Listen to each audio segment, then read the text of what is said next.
Hello, everybody. Hi, everybody. Happy Thursday. Welcome to Two Geek Girls.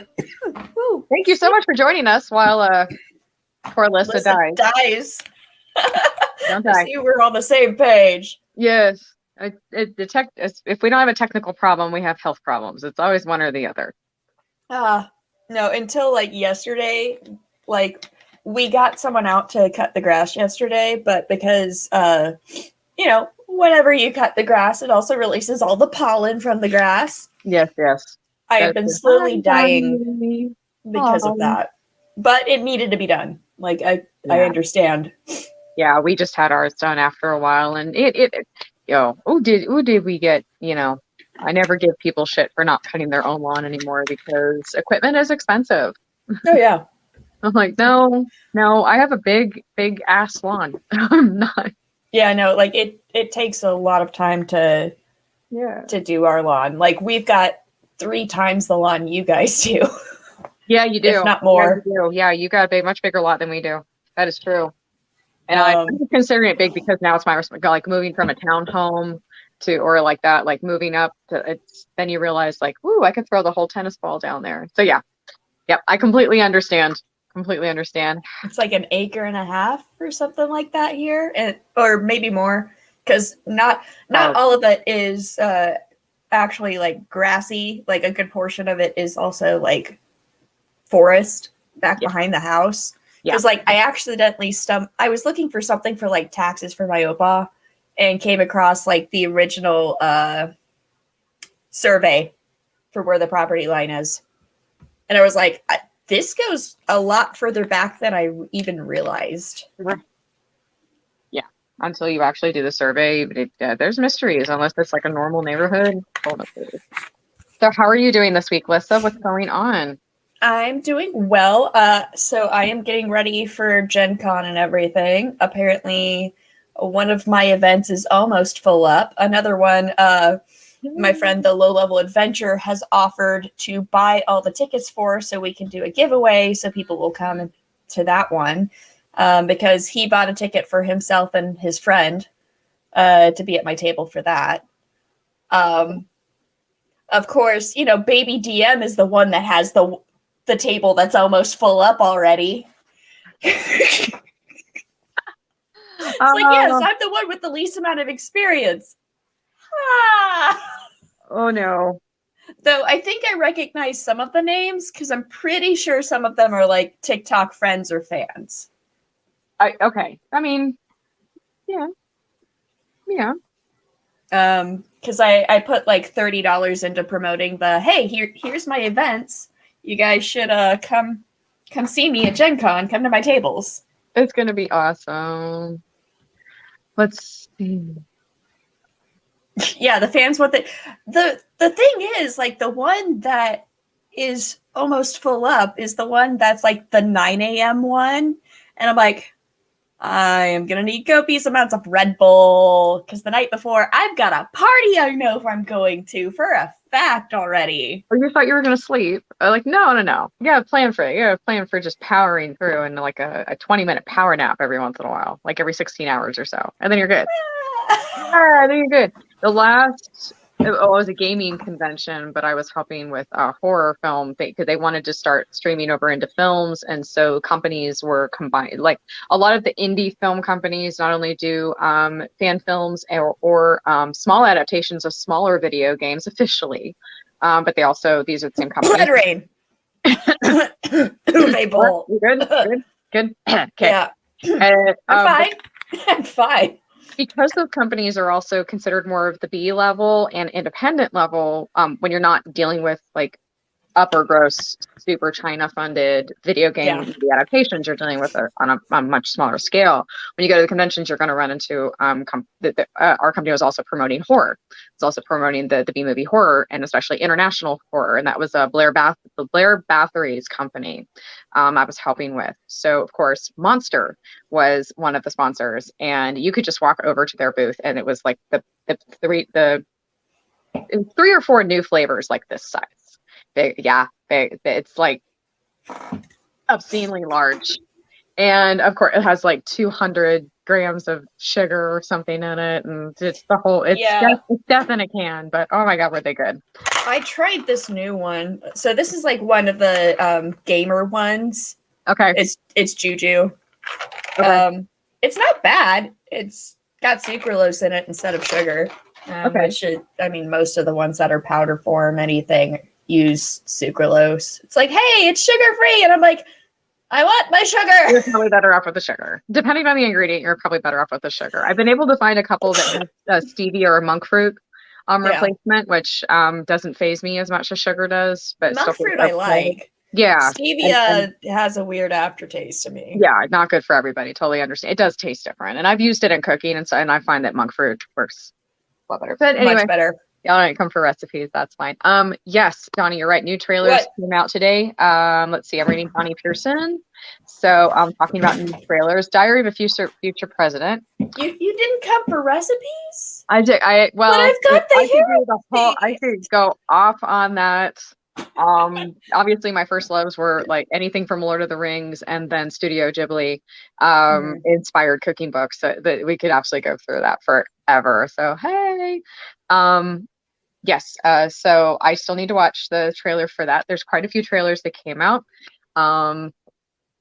Speaking of trailers, I did thoroughly enjoy the expanded Ghostbusters, the new Ghostbusters information that's been coming out. And so in the new trailer, we can see what definitely looks like our gorgeous lady of the 80s version of Zool popping up out of some ditch in the ground, which is awesome, with like the whole thing on her arms and stuff. So there is no Peter, there is only Zool in the fridge. So there was that, and then if we all remember the other part that really excited me about, obviously I'm for this. I am all for this Ghostbusters movie.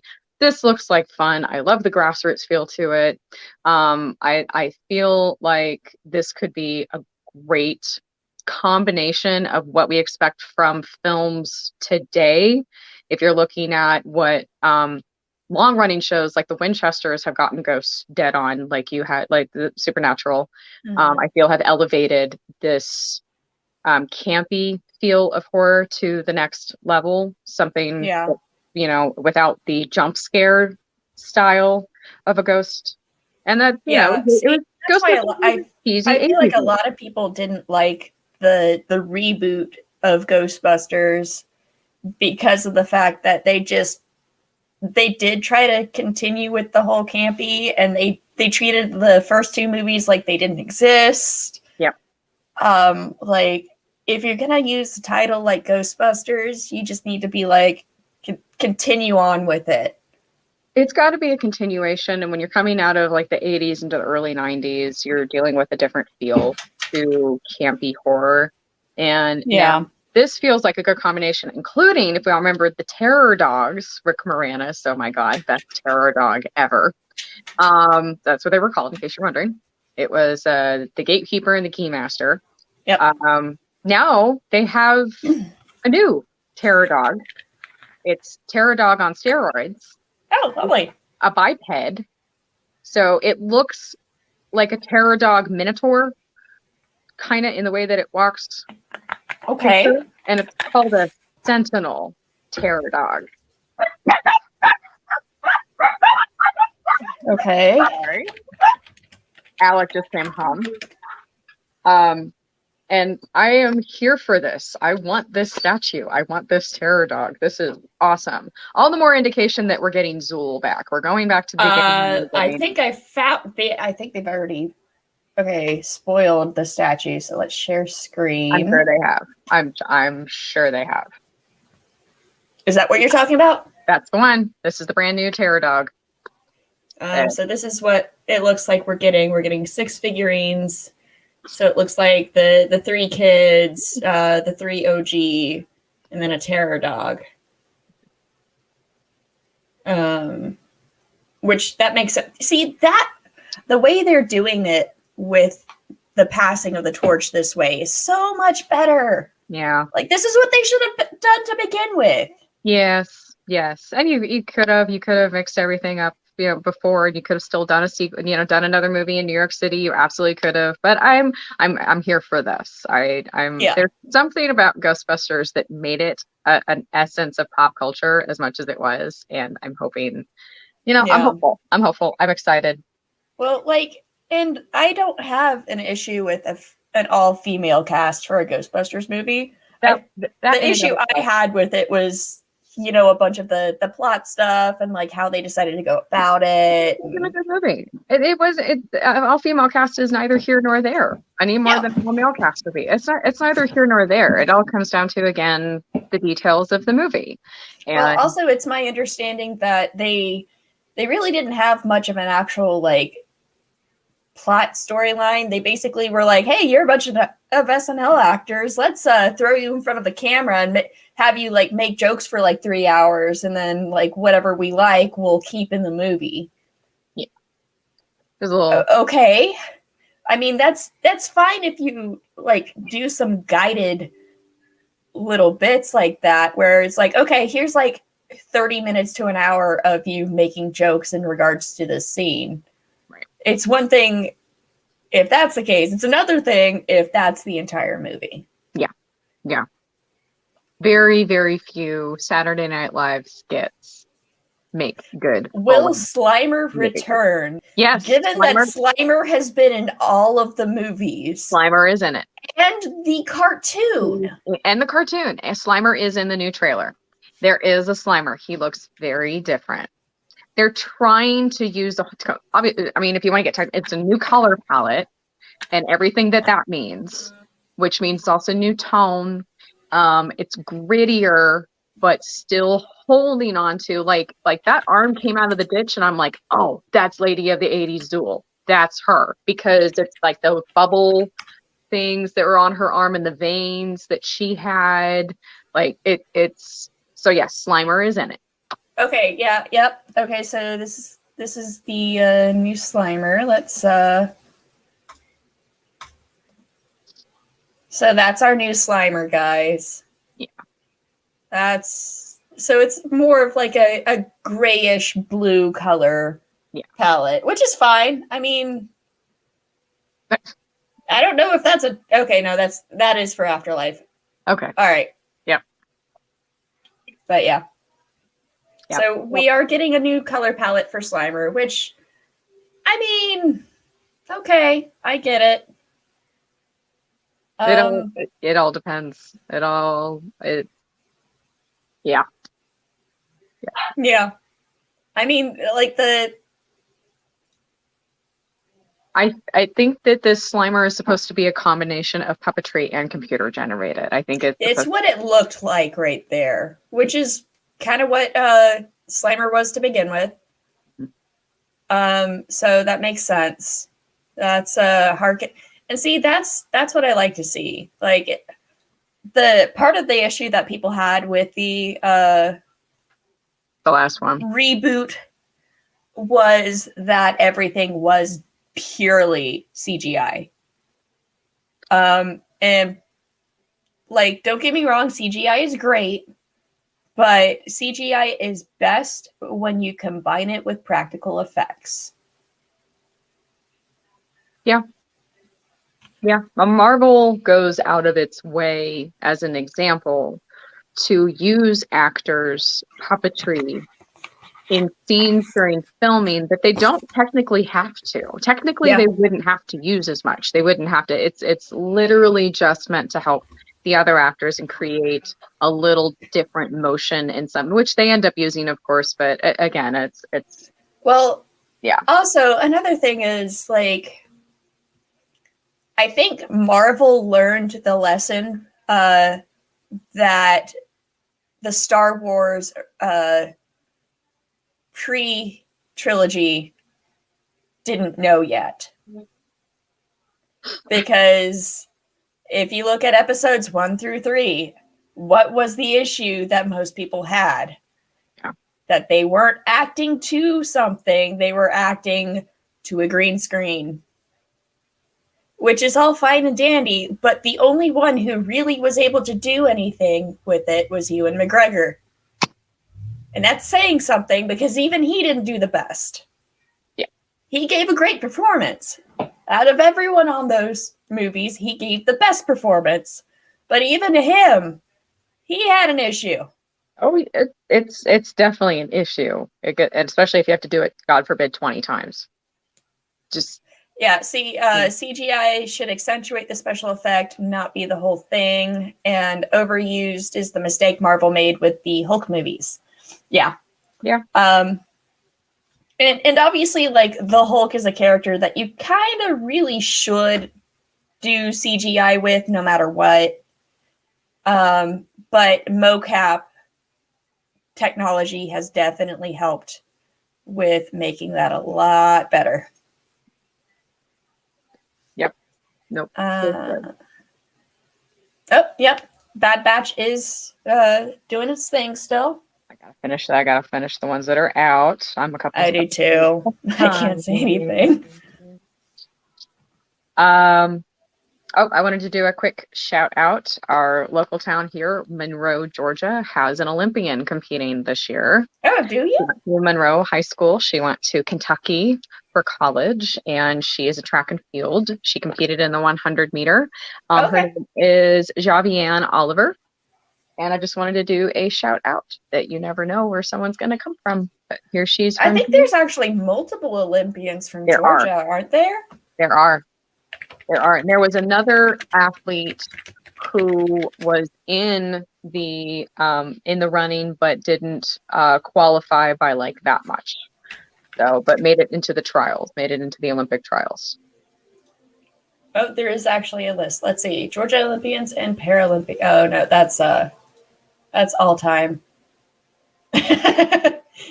Let's see. Georgia athletes. For Tokyo 2020. So baseball, we've got 2 people from Georgia. There's Tyler Austin and Anthony Carter.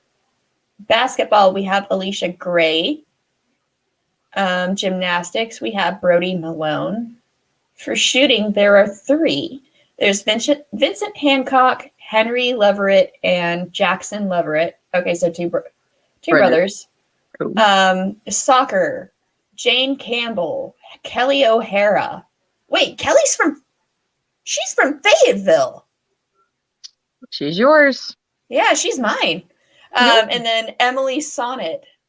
Swimming, we've got Gunnar Bent, Brooks Curry, Jay Litherland. Track and field. Jesus, we got a lot of track and field.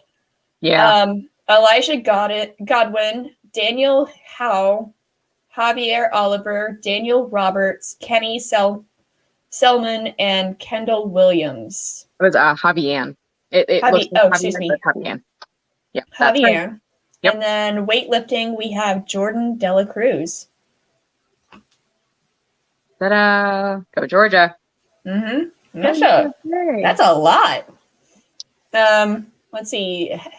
Some of them actually have done pretty well. So we've got the track and field. Elijah Godwin got bronze. Yay. Swimming, Gunnar Bentz got gold. Nice. Or no, maybe that's career. Okay, that's career medals. Okay, so that's a past medal.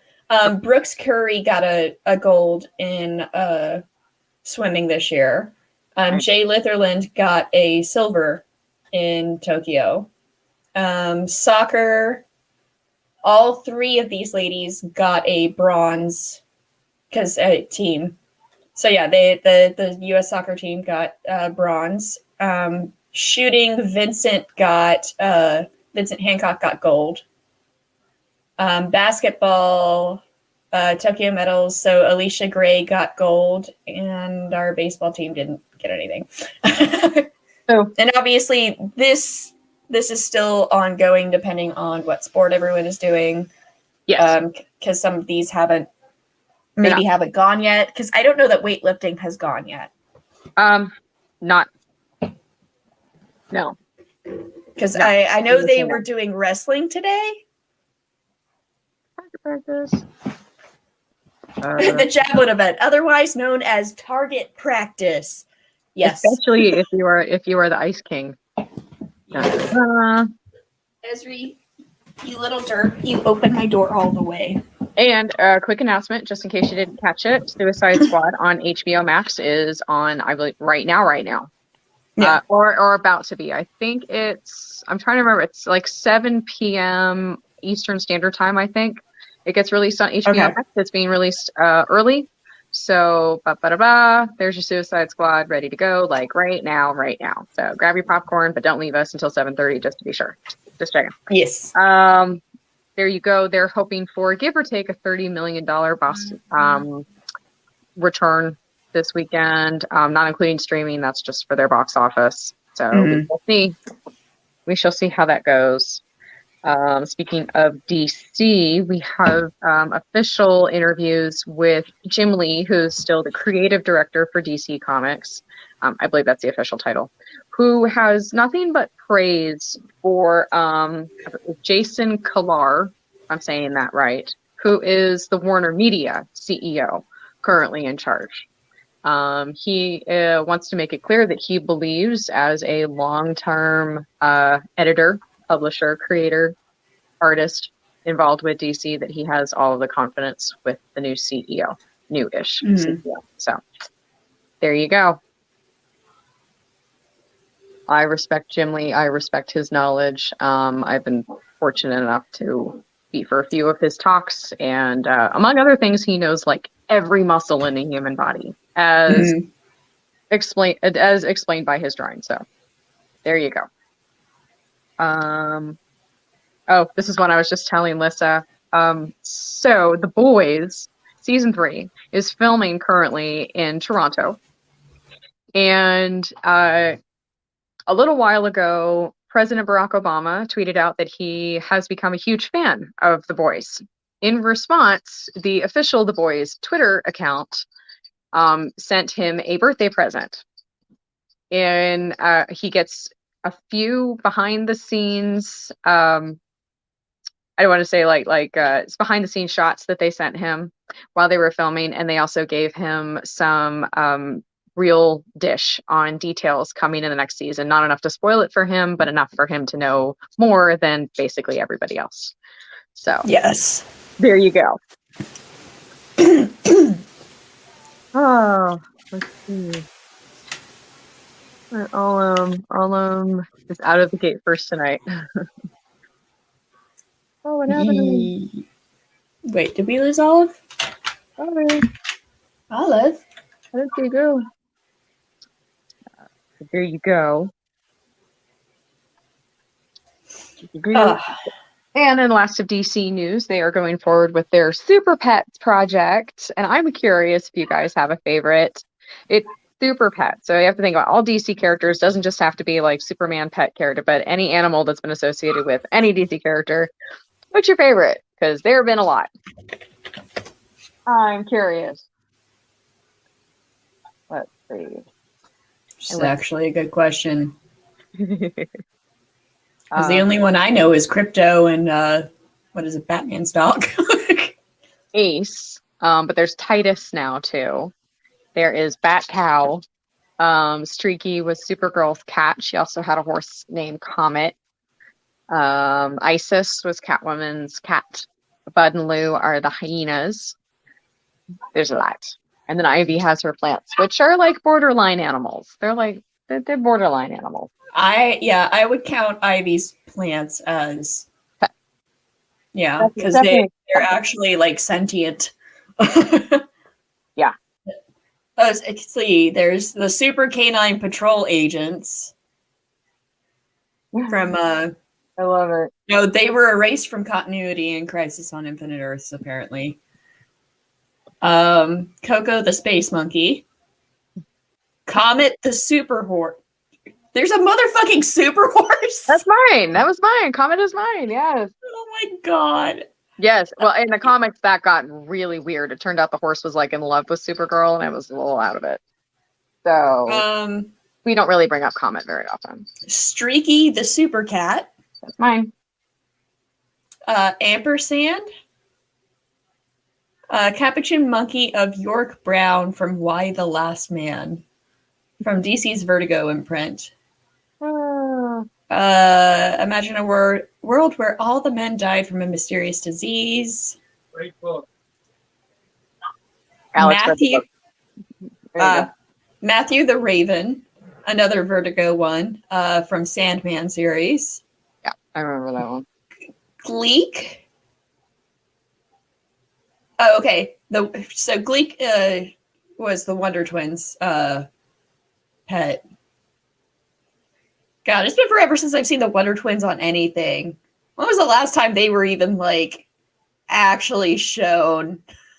Well, there's every parody that's ever been on like Robot Chicken or Family Guy. And then I do believe there were short-lived guests on a couple of the animated shows at one point. Yeah, I think they've showed up in the newest iteration of Teen Titans, because I think Beast Boy technically was like adopted by them or something like that. Yeah, something like that.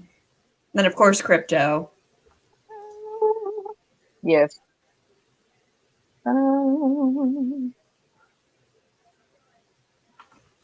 Ezri, are you a super pet? She's your super pet.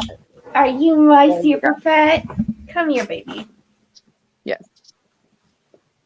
Was it Powers Unite, or I want to say Powers? It was Powers Unite, not Powers Activate. But yeah, and the other Teen Titan, they brought in Mossy Menos as the team that the twin powers that work together, and I love Mossy Menos. They were great. Don't mind me. I'm just doing a Jello shot.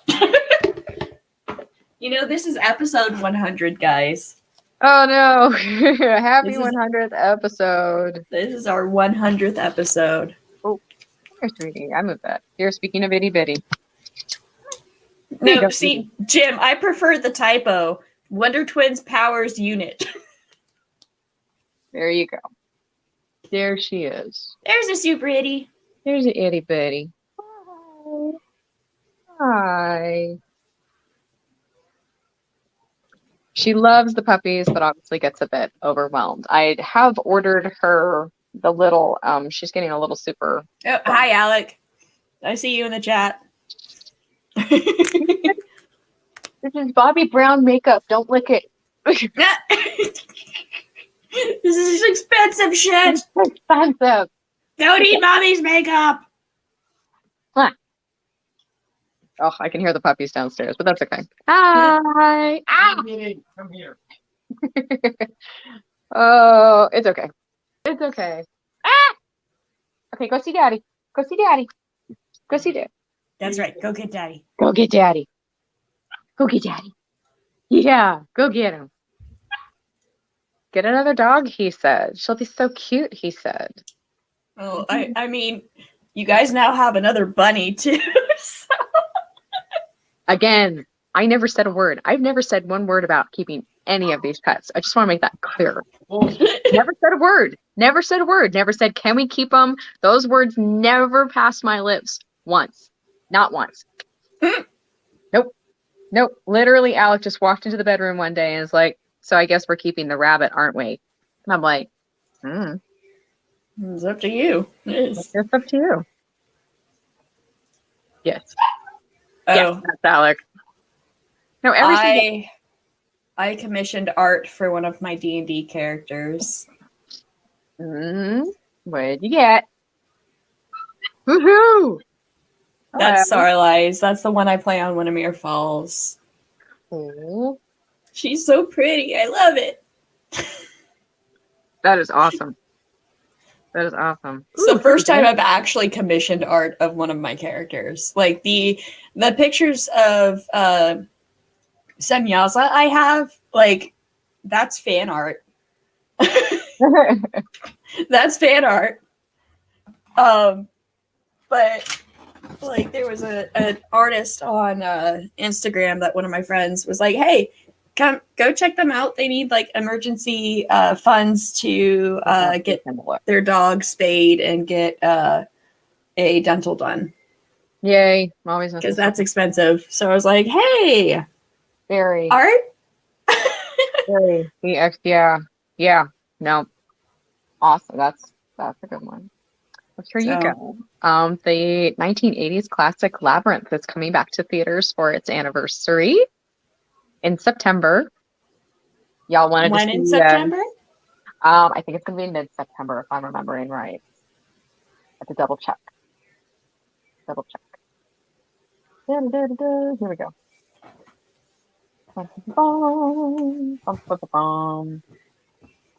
The weekend of the 12th. Might be and able to do that. 3 nights. 3 separate nights. Because we love our 80s movies. And we love David Bowie. I still stand by my opinion that David Bowie's codpiece should have been credited as a cast member. Well, something should have definitely been credited as a cast member. I'm just going to say the codpiece. I'm just going to say the codpiece. This is a dance belt, right? It's a dance belt that he's wearing. It's like what all the ballet guys wear. Yeah, we'll go with that. He knew what he was doing. It's definitely a codpiece. It's like I'm sure they added to it. The floof. It has it. The ones that I've seen the ballet dancers have when we were doing those classes, that has there's room to make it look. Yes. Yes. Absolutely. Positively. What was the other one I was going to bring up? We have updates in the case. Johnny Depp versus Amber Heard. And this one has to do with her probably not being entirely honest about how much of her divorce settlement went to the ACLU as it was supposed to. And the ACLU taking part in the cover-up. Allegedly. It was CGI. It was not CGI. There's definitely no CGI involved in the codpiece. So why is the Johnny Depp Amber Heard thing still relevant? Well, here's why. Because you have Aquaman 2 still being made, and the creators, the producers, the production company doubling down on keeping Amber Heard in Aquaman 2, given the lack of evidence at this point and significant losses that Johnny Depp did suffer in the case up till now, and in his cases up till now. However, if they are able to prove, and now what they've done is they forced Discovery, if I'm remembering what phase they're in right now, on the ACLU to produce proof positive that they've received the money from Amber Heard. Now, why would the ACLU lie about Amber Heard doing this? Because they had made her their spokesperson. And this could have been a deal that the two of them, that they made with her as far as this. However, it would mean that she reneged on what she said that facilitated her receiving the settlement that she did. In other words, they're making the case that if she hadn't said she was going to give as much of the settlement away to the ACLU, she would not have been awarded as much, knowing where it was going. And also Johnny Depp would not have, he basically stopped fighting it at that point. He's like, great, go give the money to the ACLU, whatever. But if she didn't do that and instead turned it into a deal with the ACLU going against what she said, then that makes both her and the organization culpable. So, also there's stuff in regards to defamation that basically she had to admit that she lied. Yes, and yes, on trial, and basically took place in a conspiracy. Yep. And if that's the case, some of this can full on come back and bite her in the ass, like as in jail time. Yes. Because if you lie on the stand, they take that shit seriously. Yes. Yes. If they can prove it was never intended, if they can prove it's conspiracy, if they can prove that it was fraud, whatever that. Yeah. There you go. And with more movies still at work and her contract still in play with Warner Brothers. There's where the relevance is, especially considering that Johnny Depp stepped down from his contract with Warner Brothers. He was financially compensated for what he was owed, but there you go. And in it's an episode plot for Law. It's an episode plot for a Law and Order movie. It is Yeah, a lot. it definitely is. It is a lot to take in.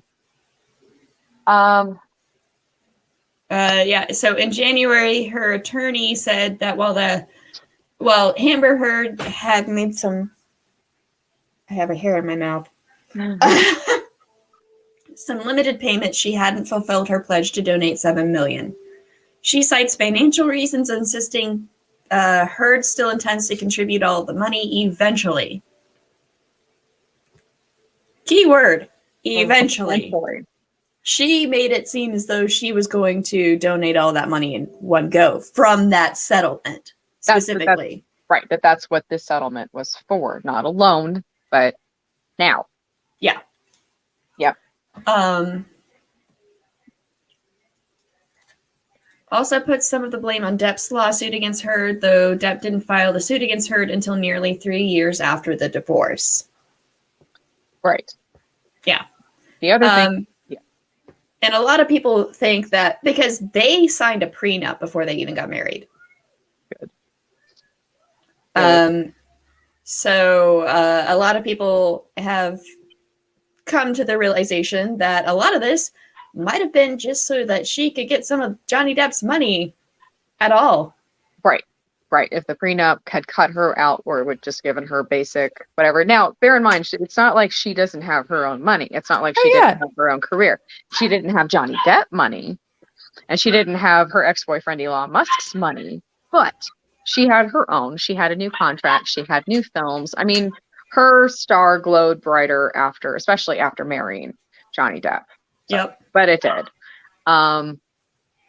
So there was that. And it depending on, again, it all depends on what the prenup was. I don't know if that's public consumption. I don't know if the prenup is public or the details of it, but yes, there was one. Another big point of the case was that she made the case that she was supporting herself. I don't think any of this was supposed to be spousal support, obviously not child support. She didn't have a child until, years after. So it wasn't anything like that, but just trying to get a settlement out of him somehow, some way. And certainly, yeah. Okay, they didn't have a prenup. Okay.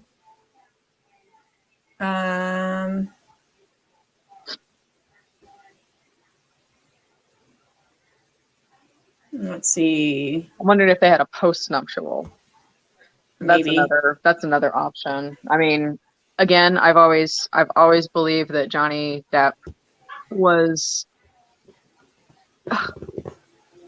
It's kind of a derogatory term. I don't like using it, but I guess if we were just having chats over mimosas, we would call it like a midlife crisis type behavior. Yeah. He was seeing her.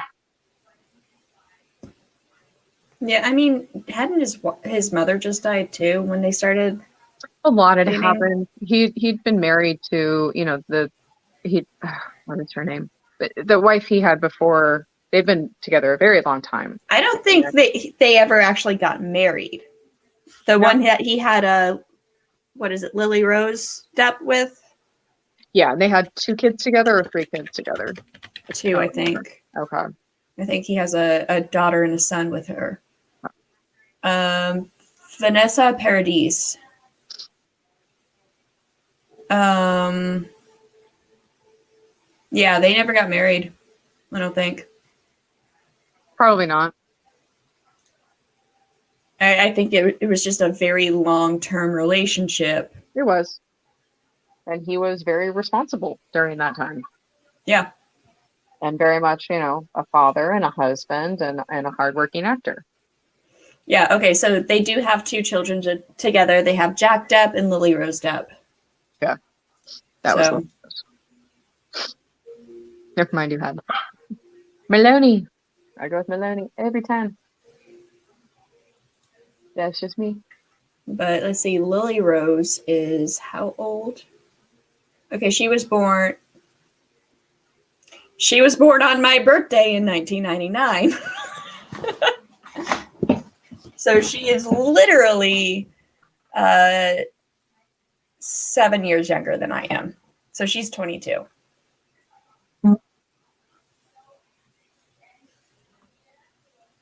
Okay. So as many of you know, I will be heading out with Alec to Star Trek Las Vegas Monday morning. We are driving and getting there in time to set up on Tuesday. Puppies are playing with each other so loud right now. I am so sorry. It happens. Yep. Of course, as we've gotten closer and closer to the convention and we are getting deeper and deeper into another wave of the pandemic, new rules and mandates and everything have come out, especially considering not just because it's a convention and there's rapidly growing numbers of those who are infected and hospitalized, but because Nevada, like several other states, have some of the worst numbers right now. Yeah. So,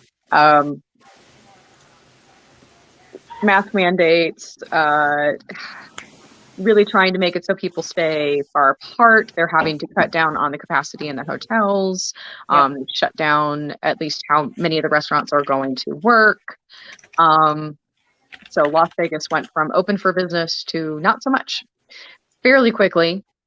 And here's my question to you guys. I'm vaccinated. I'm planning to get the booster. I'm going to wear a mask absolutely everywhere. We have shields and masks and gloves that we're going to be using while we're working at the booth. We're going to be pretty much in isolation in the hotel room when we're not there as much as absolutely possible. And I mean, you know, it's everything that we can possibly do while we're there. We now have, what was it?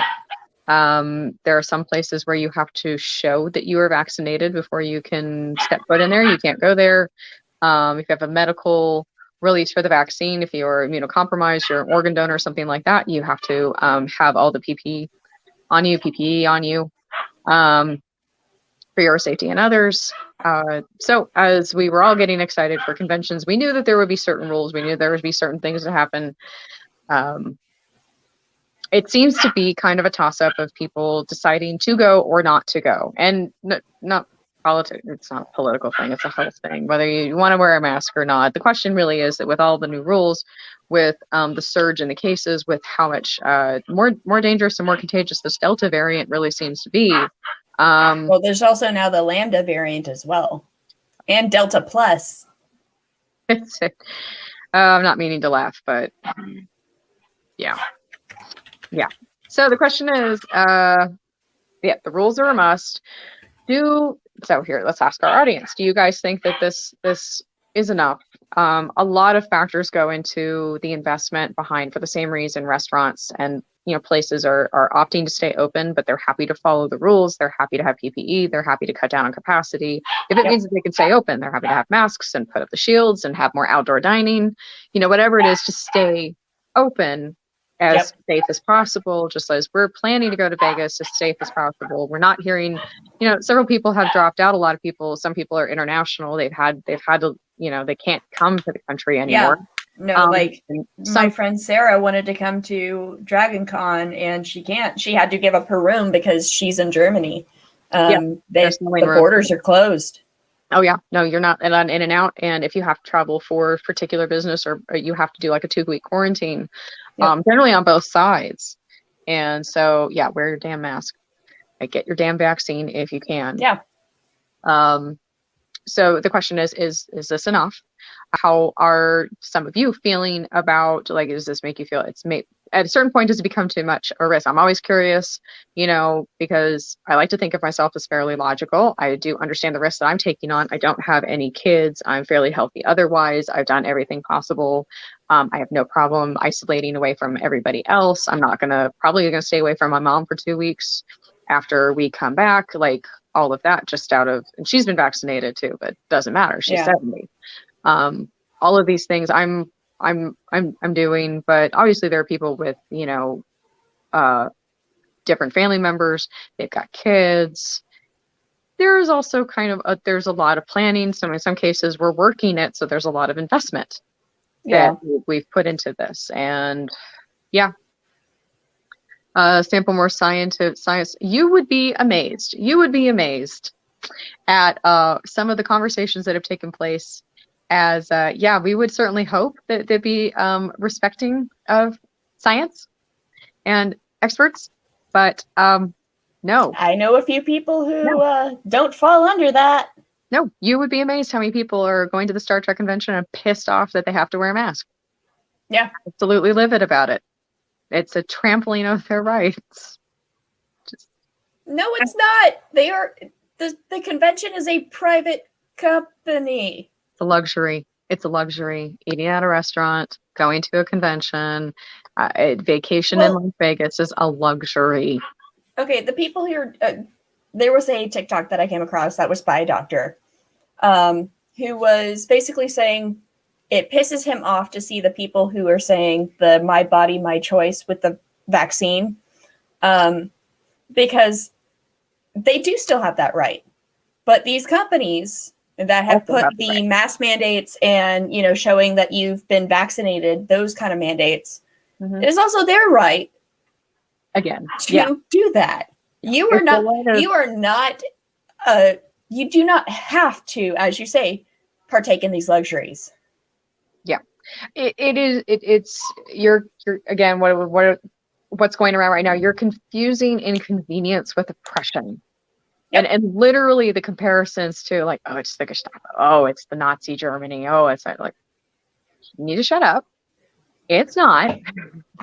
If you don't want to get the vaccine, that's fine. But for decades, you haven't been allowed to go on a college campus if you don't have certain vaccines. Your kids can't go to public school if you don't have certain vaccines. You shouldn't be going to a public park if you don't have vaccine. Like, this is just responsibility. You have the choice, but there are consequences.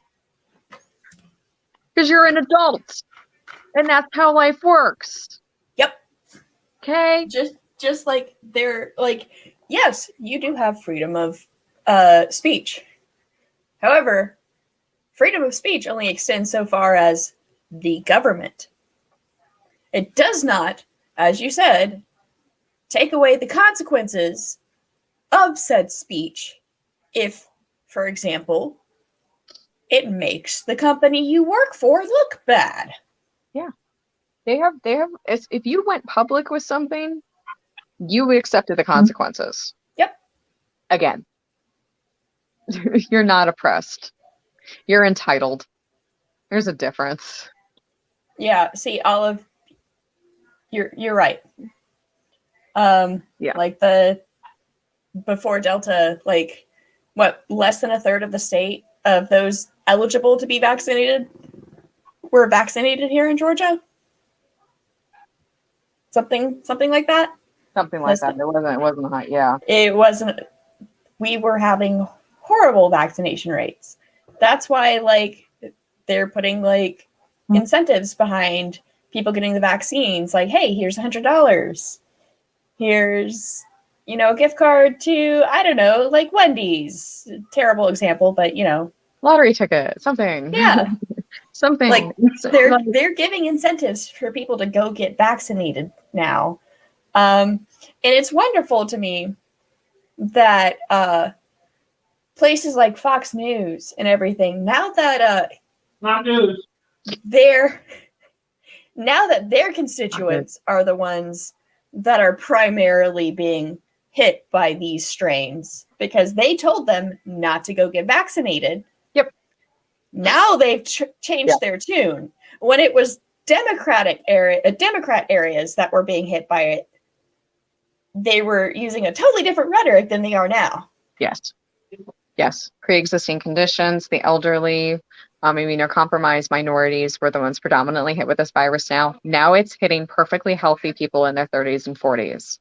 And I mean, have you ever seen a video of somebody getting intubated? It is going to be the worst experience of your life. You think a mask is uncomfortable? Yep. Surprise!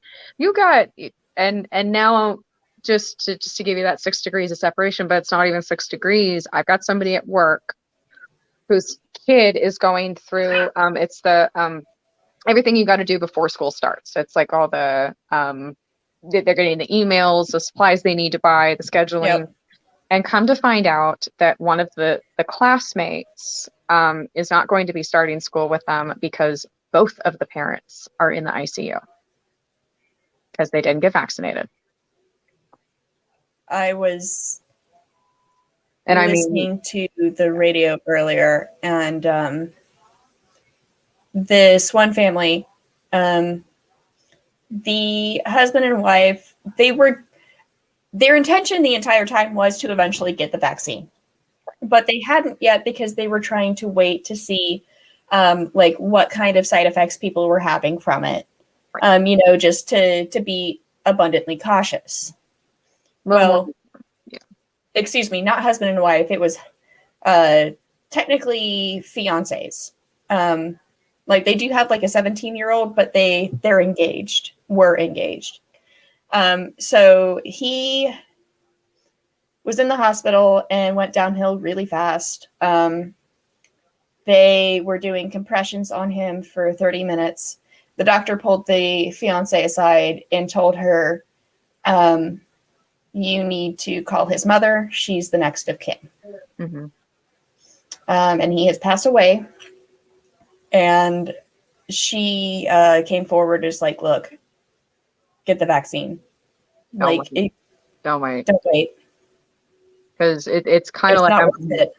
Right. I mean, again, you're not willing to take the risk of the vaccine, but you're willing to take the risk of the virus. Yeah. That's not logic. So, with the variants and us still being at 30% vaccination rate in a lot of areas, it's a lot to think about. The thing is, like, people being unvaccinated, where this this virus can mutate in them because they get the virus. Yeah. That's what's causing these variations on it. Yes. And so if you're not vaccinated at all, like people who are vaccinated are getting the new strain, but they're fortunate enough that they don't have to go to the hospital. They have the flu. They're at home. They don't feel great. It's making a huge difference. This is Freddie, by the way. Hi, Freddie. Freddie he's a big boy now. Hey! It's a big boy. Hi, Rick. Aw. This is Freddie. We call him FedEx. FedEx? Because he doesn't look like any of the other puppies. Aww. He looks completely different. He looks like a shepherd mix. Oh. And the others look, I know, he's absolutely fascinated by his picture right now. He's kind of loving it. You are a very handsome boy. I don't blame you. See, Matthew, that's the thing. Yes, if you are someone who has a medical reason not to take it, don't get the vaccine, obviously. Yeah. But if you don't have a medical reason to not take it. Right. So what happens with vaccines is if the people who can get them, and enough of them get them, then the people who can't take the vaccines aren't really threatened. Yes, exactly. Because the people who can get the vaccine aren't spreading it. You got to remember things like polio. Yes, herd immunity. Yes, but when it came to things like polio, which by the way is still ravaging other countries, there was no herd immunity. They were not going to wait for herd immunity. They made a vaccine. Yep. And there are still people who are in iron lungs because of polio. And there are, again, still people in the world who get it and have family members who get it. And you are looking at India. Yeah, India. Yep. Absolutely. India is ravaged by polio. Population numbers, lack of medical care, all of it. They don't have access to the vaccine. And things like smallpox has been eradicated. Yes. Smallpox has been eradicated because of vaccines. The last person to get smallpox was a woman. I want to say like Rachel Porter, Jessica Porter is a woman that worked in a lab, and there happened to be smallpox in the vent. Okay, naturally occurring smallpox was destroyed worldwide by 1980. Yes. The last person to die from it was a woman working in a lab that had and it was in the vent, and they happened to turn on the vents, and Oh. she got it and died within 4 days. And they're like, where the hell did she get smallpox?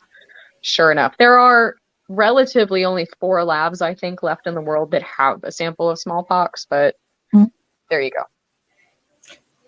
Okay, so in late 75, 3-year-old Rahima Banu from Bangladesh was the last person in the world to have naturally acquired variola major, so smallpox. And see, that is a very important thing, because obviously if you work in some place like the CDC, yeah, you do have a slightly increased risk of coming across eradicated viruses and catching it, which your body may or may not have the ability to fight off, because you've probably never gotten the vaccine for it because you haven't needed to. No. That was a lab accident. Yeah, it was a lab accident. The other woman, not the one who got another child that had it, but the woman who had it got it unnaturally, so to speak, was. Yeah. Janet Parker was the last person to die of smallpox in 78. That's the one. She worked on the floor above the medical microbiology department, where staff and students conducted smallpox research. She became ill on August 11th and developed a rash on the 15th, but was not diagnosed until 9 days later. She died on September 11th, 78. Her mother was providing care for her, developed smallpox on September 7th, despite having been vaccinated 2 weeks earlier. An investigation suggested Janet Parker had been infected either via an airborne route through the medical school building duct system or by direct contact while visiting the microbiology corridor. Yep. But again, not naturally occurring. Not naturally occurring. That was because lab accident. She was in a lab accident, basically. Yeah. So, I mean, long story short, Alec and I certainly want to, make it clear that anything could change at any time. Anything can change at any time. Certainly with DragonCon, could happen with all of this, and yeah, you just prepare for anything, because this is no joke, and I'm not interested in actually entering the Walking Dead world anytime soon. I'm sorry. My dad tagged me in a picture, and he shared it on my Facebook wall, and it's dill pickle milk. Ugh. I like dill pickles. I can't have milk.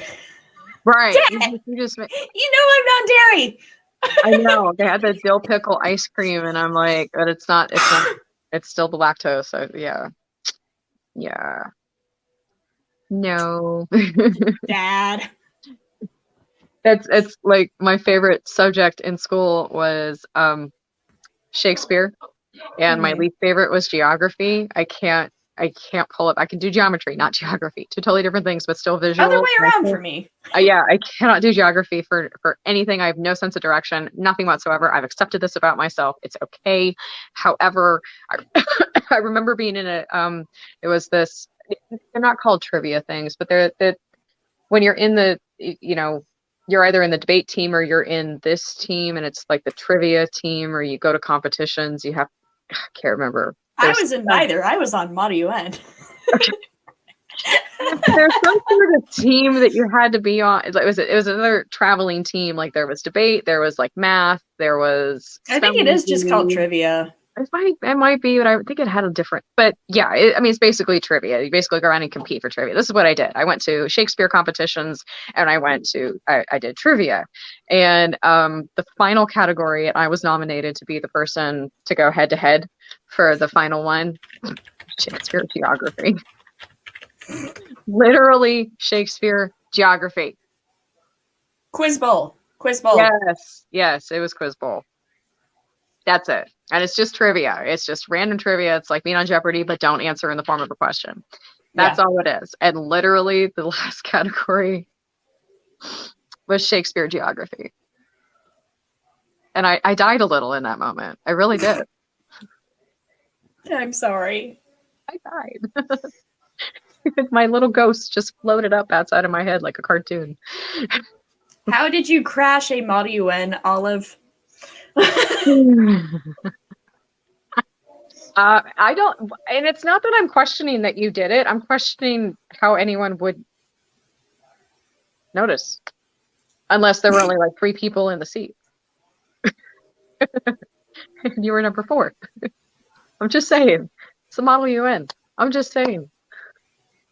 Depends. Olive, were you dressed in business wear? Yeah. That's how you would know. And it's business wear. They don't wear native costumes. They wear business clothes. They wear suits. It's not. Yeah. Anyone that got the joke played along. Oh my God, that's great. That's great. Monument's a delegation from Grand Fenwick. That's wonderful. Grand Fenwick. Just go with it. Just go with it. Oh, that's funny. Well, before we take off, I want to say thank you, everyone who's joined us for our 100th episode. Yeah, you guys are awesome. I want to thank Lissa for taking time out of her super geekery schedule. Look at you coming a superstar. Dude, after this, I've got a little bit of time, and then we're doing a Rupture play test. This one is not streamed, but next week we will be streaming it. This is the session 0, get to know each other as players kind of thing. Yes, important. Love that. Yeah. Learn about each other and our particular brand of chaos that we each exude.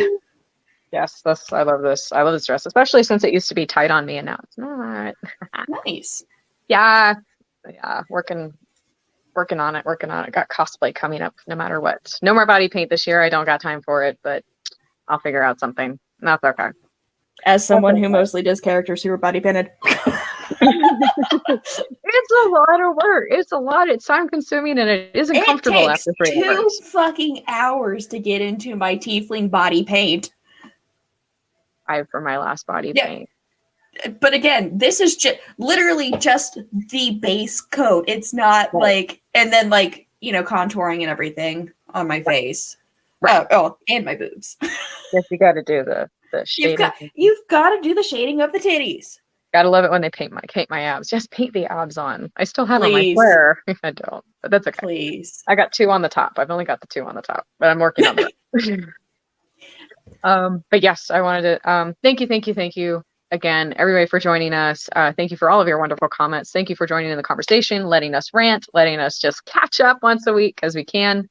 Lissa and I are absolutely going to try and have a Geek Girl show, a Two Geek Girl show while I am at Star Trek Las Vegas. That just might be a cool opportunity for me to report.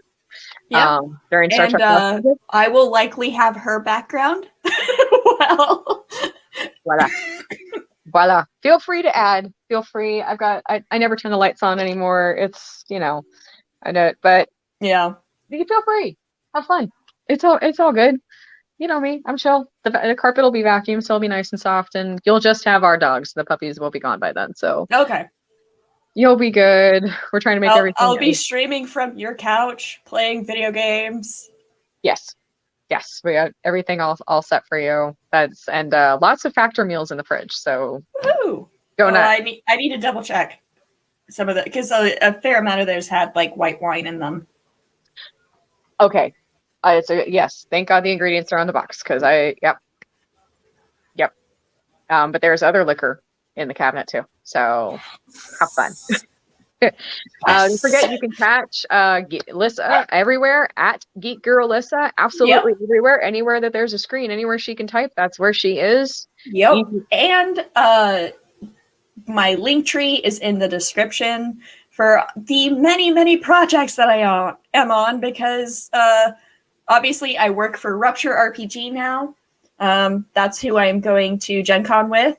I also, tomorrow I will be doing some voiceover work stuff for Miniature Heroes. You can find me on Windermere Falls. It's a D&D stream on Dead Bard Society's Twitch channel. Stormcrest on The Stormcrest every other Friday. Which actually, while you guys are out of town, I'll be doing that. I'm on 5 TTRPG streams now. When you hit 10, we'll have a celebration. Jesus Christ, I don't know that I can do 10. I'm trying to also do my video game thing. Hold on 1 second. Let me grab that. Oh, no. Puppies have figured out how to go under the couch. Sorry. Oh, no. Anyway.